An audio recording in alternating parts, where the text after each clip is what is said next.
everyone. Welcome to today's episode of Let's Meet. I'm your host, Alex. Hello, everyone. I'm Paula, and I'm very happy to be here with you today. Paula, it's your first time on our show. Could you introduce yourself? Of course. I am Paula, and I'm from Brazil. I've been living in Chongqing for 4 years now. Well, thank you, Paula. Welcome again. In today's program, we'll focus on the 2024 Belt and Road Journalist Forum held in Chongqing recently, following the lenses of global journalists, and discover the charm of New Chongqing and focus on Chongqing's aerobatic troops, magical performance, fairy scathering flowers. Meet the overseas returnee guide, Andrew, who leads foreigners to explore Chongqing, and follow Czech vlogger Peter as he visits the unique spots in the mountain city. Recently, Chongqing hosted the 2024 Belt and Road Journalist Forum. This event invited journalists from around the world for a 4-day field trip in Chongqing.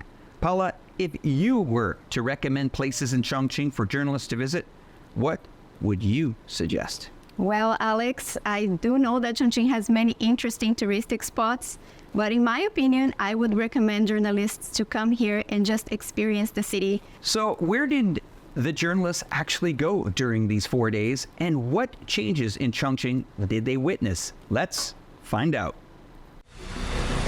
Opening up is a defining feature of Chinese modernization. Despite being located in inland China, Chongqing has always had the ambition to embrace the world. From August 26 to September 1st, the 2024 Belt and Road Journalists Forum and thematic field trips were held in Chongqing.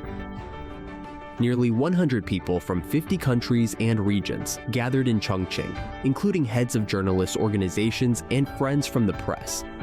They were there to explore the development stories of the new Chongqing in the new era, deepen exchanges and cooperation among journalist organizations from Belt and Road partner countries and regions, identify pathways and methods of building the international home of journalists, and promote friendship and people-to-people exchanges. It's very important, not only for Chinese culture, but it's for the whole world. It's actually a world heritage, and we are very interested and proud to be here. The city is connected together with the railways. It's amazing. Beautiful and clean. I can see it's well taken care of, that the people appreciate what they have. The shape, the body, technology-wise, and elegant, really good, really good. Hay una general que es cuando la tecnología se pone en beneficio de la humanidad, me emociona. Don't to give a man a fish. Just try to teach him how to fish. We embraced the world with confidence and sought win-win cooperation. It is a celebration of a city and a grand event. It is a mutual understanding between the mountain city of Chongqing and the world. 2024 Belt and Road Journalists Forum. Let's expand the path of opportunities and share a bright future. What highlights and outcomes came from this forum, and what topics did the guests discuss? Let's find out. Today, journalists from Belt and Road country have gathered at the Chongqing Yuela International Convention Center for the 2024 Belt and Road Journalist Forum. The forum consistently upholds the Silk Road spirit of peace and cooperation, openness and inclusiveness, mutual learning and mutual benefit. I'm proud to say that this is the first time the forum is held outside of Beijing. The forum also awarded the International Home of Journalists certificate to journalist organizations from over 20 countries and granted the Belt and Road Journalist Station to the Chongqing Journalist Association. Listen, a journalist is share the experience on reporting the international news, and later on, more international journalists will tell us their stories. A colleague asked a Chinese professor, what was the secret to China's success? The professor said, there's no secret formula. You're here so you can just observe and take as much examples as you want and take them back home with you and try to adjust it to your society.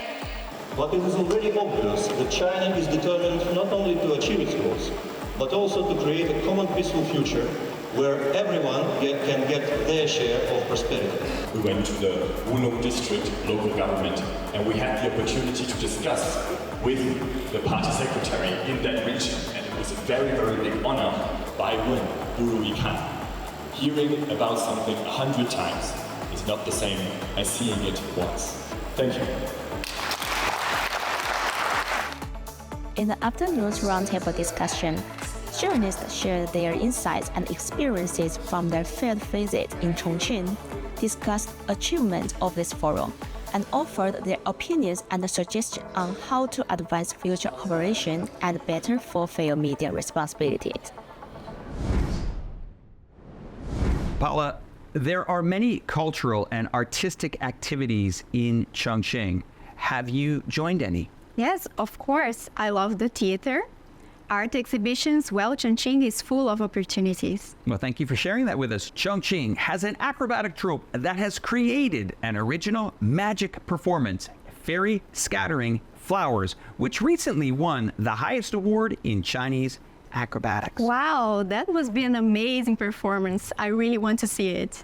In today's iChongqing, we'll experience this magnificent visual feast together. The curtain slowly opened. A fairy danced lightly in the air.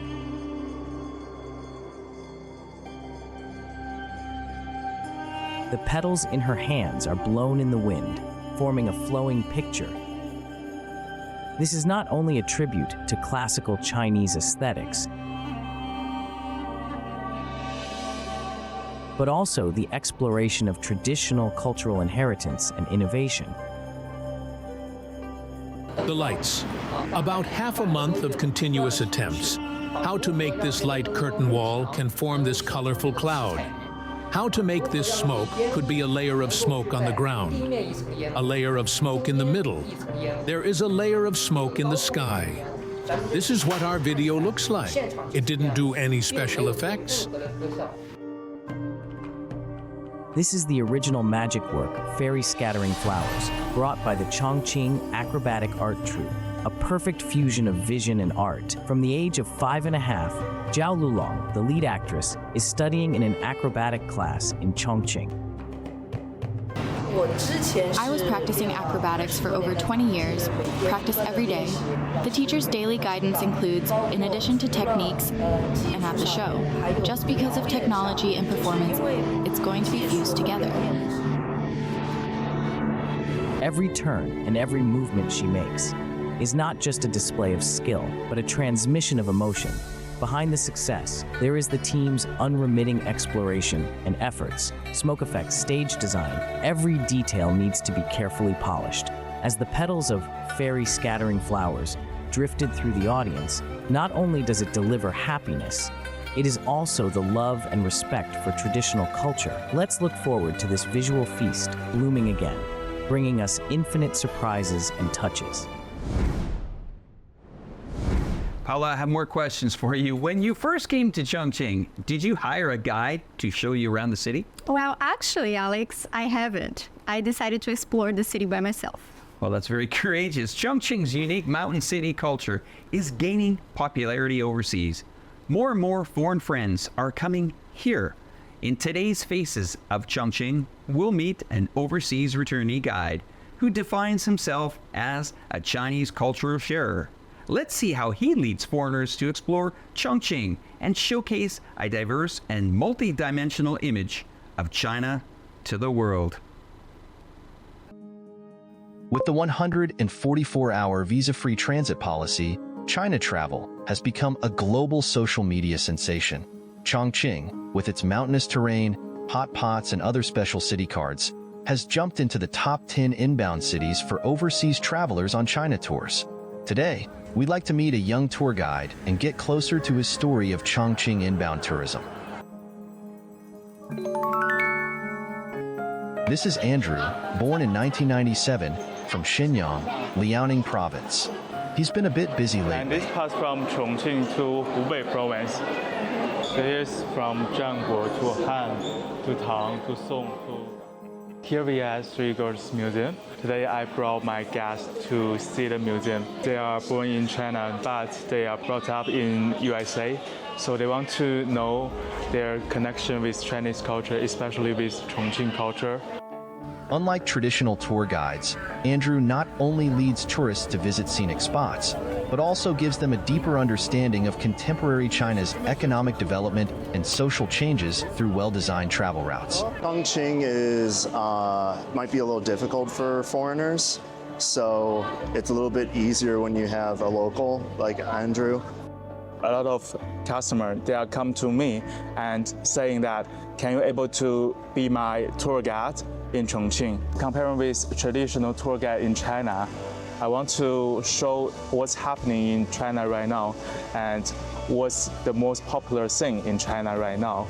Speaking of future career plans, the young man intends to use overseas social media to expand his clientele.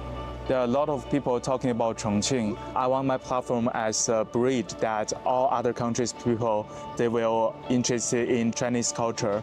Also become a place that attract more people come to Chongqing to experience Chongqing's culture. That's all for today's show. Thank you all for watching, and thank you, Paula, for coming.